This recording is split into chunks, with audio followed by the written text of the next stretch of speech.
do, do, do, do, do.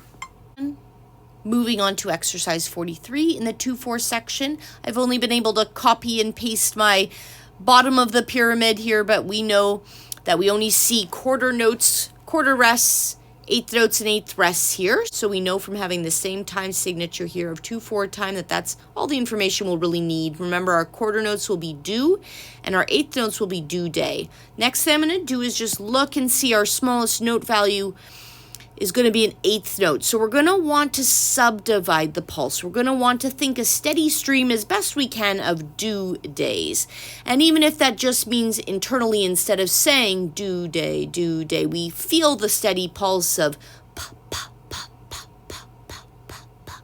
We just feel those smaller subdivisions of the beat ticking by so we can accurately know when to space the do days, especially when we have rests.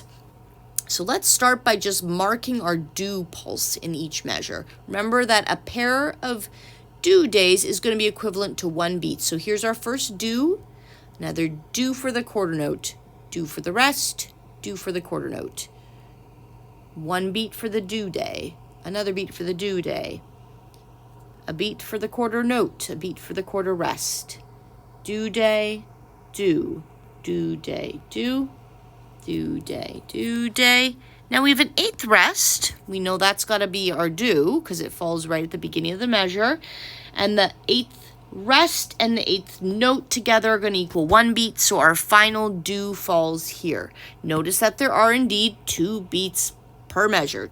So the next thing I'm going to do is just scan ahead here for any tricky looking measures. And I right away see the last measure is a little bit tricky because of that eighth rest falling right on the do. So I'm going to pencil in my do day just to see where those syllables fall, and I'm even going to write in the actual syllables, and I'm going to even cross out and underline the ones that I'm going to just think internally or whisper or mouth, and the ones I need to speak. So I'm just going to think this first do because it's a silent rest. I need to account for it, but it's not actually going to be clearly spoken. I need to say the next day, I need to say the next do, because that will start our final quarter note, but this day will just be held through the quarter note. So now I'm going to very slowly just say the syllables at the correct volume with a fairly stable beat, but no metronome on. So I'd say, do day, do day. And now I might even try to clap a pulse while I do that. A slow pulse without the metronome, as stable as I can. Ready, go. Do day, do day. Then I might just try clapping and not whispering those crossed out syllables. Day, do. Day, do. Day, do. Notice I did 3 repetitions in a row because every time I do it, it gets a little bit easier for my body and my mind. Now I'm going to set the metronome at a nice slow pulse of 60. I'm going to clap or tap my foot to the beat. Ready, clap.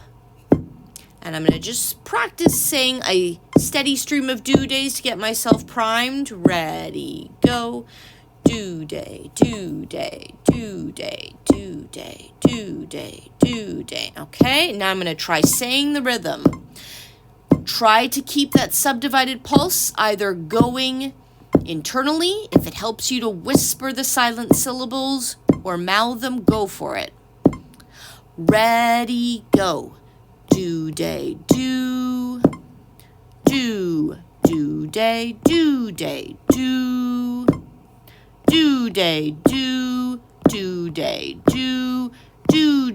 do day, day, do.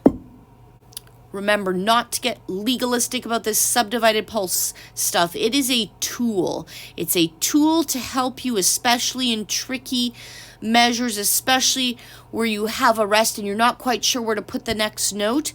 It's a tool to help you. So as long as you are keeping track of your big pulse, your do's, and you're able to place your notes accurately and your rests accurately, use the tool as it is helpful to you.